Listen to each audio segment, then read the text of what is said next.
Welcome to Jesus kitchen. Hi friends, நம்ம இன்னைக்கு நல்ல சாஃப்டான பஞ்சு போல இனிப்பு அப்பம் தாங்க செய்ய போகிறோம். இது சாப்பிட்றதுக்கு ரொம்ப டேஸ்ட்டாக இருக்குங்க. நல்லா ஹெல்த்தியாகவும் இருக்கும். இந்த அப்பம் கார்த்திகை தீபத்துக்கு ஸ்பெஷலாக செய்வாங்க. ஈவினிங் டைமில் ஸ்நாக்ஸாகவும் செய்து கொடுக்கலாம். செய்யறதுக்கு 10 நிமிஷமே அதிகம்தான். வாங்க எப்படி செய்யலான்னு பார்க்கலாம். ஃபஸ்ட்டு ஒரு மிக்ஸி ஜாரில் அரை கப்பு அளவுக்கு கட் பண்ணின தேங்காவை சேர்த்துக்கலாம். இது கூடவே 3 ஏலக்காவோட பருப்பை மட்டும் சேர்த்துக்கோங்க. அப்போ தான் நார்கள் அகப்படாமல் நல்லா ஃபைனாக கிரெயின் ஆகும். இப்போ இதை நல்லா நம்ம அரைச்சிட்டு வந்துடலாம். பாருங்க, இது போல் நல்லா கொரப்பாக அரைச்சிக்கலாம். இதுக்கு பதிலாக நீங்கள் தேங்காவை துருவி கூட சேர்த்து கிரைண்ட் பண்ணிக்கலாங்க. இப்போ இது கூடவே 2 பழுத்த வாழைப்பழத்தை இது போல் கட் பண்ணி சேர்த்துக்கலாம். எந்த வாழைப்பழமாக இருந்தாலும் பரவாயில்லைங்க. ஆனால் இந்த பழம் நல்லா கனிஞ்சு இருக்கணும். அப்போ தான் சாப்பிட்றதுக்கு நல்ல டேஸ்ட்டாக இருக்கும். இப்போ இது நல்லா நம்ம ஃபைனாக கிரைண்ட் பண்ணிக்கலாம். பாருங்கள், இதில் தண்ணிலாம் ஊற்றணுன்னு அவசியமே இல்லை. நல்லா அரைப்பட்டுருக்குல்ல, நல்லா பேஸ்ட் போல் இது போல் அரைச்சிக்கணும். இப்போ இது இருக்கட்டுங்க. நெக்ஸ்ட்டு ஒரு பேன் அடுப்பில் வச்சுட்டு இது கூட 1 கப்பு அளவுக்கு பொடி பண்ணின வெல்லத்தை சேர்த்துக்கலாம். இந்த 1 கப்பு வெல்லத்துக்கு அரை கப்பு அளவு தண்ணி சேர்த்துக்கோங்க. இப்போ அடுப்பை ஆன் பண்ணிவிட்டு மீடியம் ஃப்ளேமில் வச்சுக்கோங்க. நல்லா கரண்டி வைத்து இது போல் நல்லா நம்ம மிக்ஸ் பண்ணிக்கலாம். பாகுபதம் பார்க்கணுன்னு அவசியம் இல்லைங்க. வெல்லம் நல்லா மிக்ஸ் ஆகி ஒரு கொதி வந்தால் போதுங்க.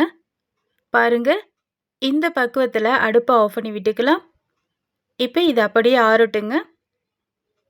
இப்போ ஒரு மிக்சிங் பவுலில் 1 கப்பு அளவுக்கு கோதுமை மாவை சேர்த்துக்கலாம்.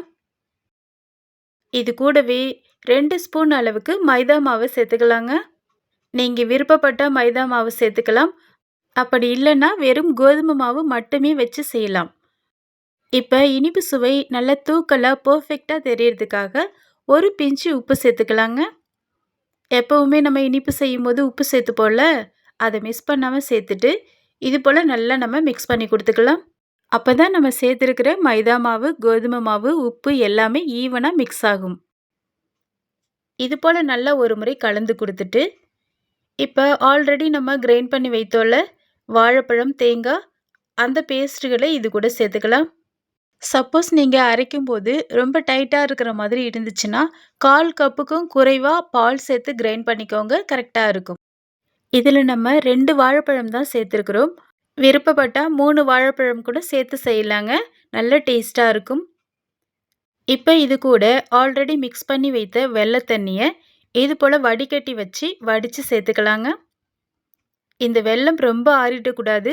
நல்லா வெது வெதுப்பான சூட்டில் இருக்கணும். பாருங்கள், லைட்டாக ஆவி பறக்குதில்ல, இந்த பக்குவத்தில் வடித்து இது கூட சேர்த்துட்டு இப்போ ஒரு விஸ்கு வச்சு நல்லா நம்ம இது மிக்ஸ் பண்ணிக்கலாங்க. சப்போஸ் உங்கள் வெல்லத்தில் தூசு மண் எதுவும் இல்லைன்னு ஃபீல் பண்ணால் இந்த பக்குவத்தில் துருவின வெல்லத்தை டைரெக்டாக சேர்த்துக்கலாம். தூசு மண் இருந்தால் மட்டும் இது போல் வடித்து சேர்த்துக்கோங்க. அதே போல் 1 கப்பு கோதுமை மாவுக்கு 1 கப்பு அளவுக்கு வெல்லத்தை சேர்த்துக்கோங்க. கரெக்டான இனிப்பாக இருக்கும். சப்போஸ் உங்களுக்கு இனிப்பு அதிகமாக தேவைப்பட்டால் 1/4 கப்பு அளவுக்கு வெல்லம் சேர்த்துக்கோங்க. இப்போ இது கூடவே அரை கப்பு அளவுக்கு காய்ச்சி ஆற வச்ச பால் சேர்த்துக்கலாம். சேர்த்துட்டு இதையும் நல்லா நம்ம இது போல் மிக்ஸ் பண்ணிக்கலாங்க. 1 கப்பு வெல்லத்துக்கு அரை கப்பு தண்ணி சேர்த்தோம். அதே போல் அரை கப்பு நல்லா காய்ச்சி ஆற வச்சு பால் சேர்த்து மிக்ஸ் பண்ணிக்கணும். சப்போஸ் பால் இல்லைன்னா பாலுக்கு பதிலாக தண்ணி இதே அளவில் சேர்த்துக்கோங்க. இந்த கோதுமை மாவு கூட பால், வாழைப்பழம், வெல்லம்லாம் சேர்த்து செய்யும்போது ரியலி ஃப்ரெண்ட்ஸ் சாப்பிட்றதுக்கு அம்புட்டு டேஸ்ட்டாக இருக்குங்க. நல்லா ஹெல்த்தியாகவும் இருக்குங்க. ஃப்ரெண்ட்ஸ், என்னுடைய வீடியோ வாட்ச் பண்ணிட்டு இருக்கிறவங்க சப்ஸ்கிரைப் பண்ணாமல் இருந்தால் சப்ஸ்கிரைப் பண்ணி பெல் பட்டனை கிளிக் பண்ணி ஆள் கொடுத்துக்கோங்க.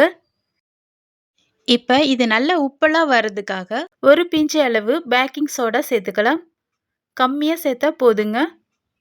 இது கூடவே 1 ஸ்பூன் அளவுக்கு வெள்ளை எள்ளை சேர்த்துக்கலாம். இப்போ நல்லா நம்ம இதை மிக்ஸ் பண்ணிக்கலாங்க. இதில் பேக்கிங் சோடா சேர்க்குறதும் வெள்ளை எள்ளு சேர்க்குறதும் ஆப்ஷனல் தான். விருப்பப்பட்டால் சேர்த்துக்கலாம், அப்படி இல்லைன்னா ஸ்கிப் பண்ணிடலாம். அந்த எள்ளோட இந்த அப்பம் சாப்பிடும்போது ரொம்ப டேஸ்ட்டாக இருக்குங்க. நல்லா 4 நாள் வரை வச்சு சாப்பிட்லாம், கெட்டே போகாது. இப்போ இது போல் நல்லா நம்ம மிக்ஸ் பண்ணிக்கணும். இது போல் ஒரு அளவு கரண்டி வச்சுக்கோங்க. அப்போ தான் எடுத்து ஊற்றுறதுக்கு கரெக்டாக இருக்கும். அப்பம் சுட்டு எடுக்கிறதுக்கும் ஈவனா ஒரே ஷேப்ல கிடைக்கும். இதனுடைய பேட்டரு பாருங்க. இது போல இட்லி மாவு பக்குவத்துல இருக்கணும். அப்பதான் ஊத்தி எடுக்க ஈஸியா இருக்கும். சப்போஸ் உங்களுக்கு திக்கா இருந்துச்சுன்னா, மேல 1/4 கப் அளவுக்கு பால கொஞ்சம் கொஞ்சமா சேர்த்து மிக்ஸ் பண்ணிக்கோங்க. இப்ப இது இருக்கட்டும். ஒரு கடாயில எண்ணெய் வச்சுட்டு, எண்ணெய் நல்லா சூடான பிறகு, இப்ப இந்த மாவ மறுபடியும் நல்லா மிக்ஸ் பண்ணிட்டு, நடுவுல இது போல ஒரு கரண்டி மாவு எடுத்து ஊத்திக்கலாங்க. முக்கியமா ஊத்துன உடனே கரண்டிய வச்சு நம்ம அத பிரட்டி விடக்கூடாதுங்க. பாருங்க, கரண்டியால எண்ணெய இது மேல இது போல ஊத்தி விடணும். அதுவே அழகா உப்பி, எழும்பி மூவ் ஆகும். அழகா பாருங்க நகருதுல்ல. இதே போல நம்ம பண்ணிக்கிட்டே இருக்கணும். அது அழகா உப்பி வருங்க. ஏன்னா, நீங்க உடனே கரண்டி போட்டீங்கன்னா, அது உடைஞ்சிடும். அதனால தான். அதேபோல எண்ணெயும் ரொம்ப சூடா இருக்கக்கூடாதுங்க. டக்குன்னு அடியில கலர் மாறிடும். உள்ள சரியா வேகாது. அதனால எண்ணெய நல்லா சூடு பண்ணிட்டு, அப்புறம் அடுப்ப மீடியம் ஃப்ளேம்ல வச்சுட்டு இத செய்யுங்க. இப்ப பாருங்க, இந்த ஓரங்கள்ல நல்லா செவந்து வந்திருக்குல்ல. இந்த பக்குவத்துல கரண்டியால அழகா இது போல எடுத்து பெரட்டி விட்டுக்கலாம். பாருங்க, சூப்பரா நமக்கு உப்பி வந்திருக்குது. அதேபோல இது போல எண்ணெயிலும் பொரிச்சுக்கலாங்க. அப்படி இல்லன்னா, பணியார கல்லுல நீங்க அந்த குழிகள்ல எண்ணெய் ஊத்தி, பணியாரம் சுடுற மாரியும் சுட்டு எடுத்துக்கலாம். அது உங்க விருப்பம் தான்.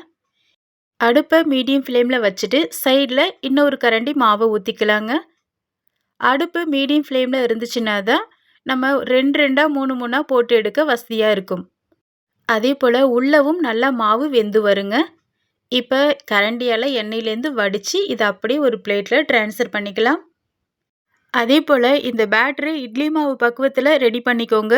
அப்பதான் நல்லா புசு புசுன்னு பஞ்சு போல இருக்குங்க. இந்த பேட்டரு தண்ணியா இருந்துச்சுன்னா, அப்பம் சுடும்போது உப்பி இருக்கும். கொஞ்ச நேரம் கழிச்சு அமுங்கிடும். அதனால தான். சப்போஸ் பேட்டரு ரொம்ப லூஸா இருந்துச்சுன்னா, ஒண்ணும் பயப்பட வேணாம். மேல 1 ஸ்பூன் அளவுக்கு கோதுமை மாவு சேர்த்து மிக்ஸ் பண்ணிக்கோங்க. பார்க்கறதுக்கே சூப்பரா புசு புசுன்னு இருக்குல்ல. இத செய்த உடனே சூடா சாப்பிடுறத விட, நல்லா ஆறுன பிறகு சாப்பிட்டு பாருங்க. அவ்வளவு டேஸ்ட்டா இருக்குங்க. இது மைதா மாவுல செய்யலாம். நம்ம இன்னைக்கு கோதுமை மாவுல செய்திருக்கிறோம். நல்லா ஹெல்த்தியா இருக்குங்க. மிஸ் பண்ணாம ட்ரை பண்ணி பாருங்க. வீட்ல உள்ள எல்லாருமே ரொம்ப ஹாப்பியா என்ஜாய் பண்ணி சாப்பிடுவாங்க. அதேபோல கார்த்திகை தீபத்துக்கும் செய்யலாம்.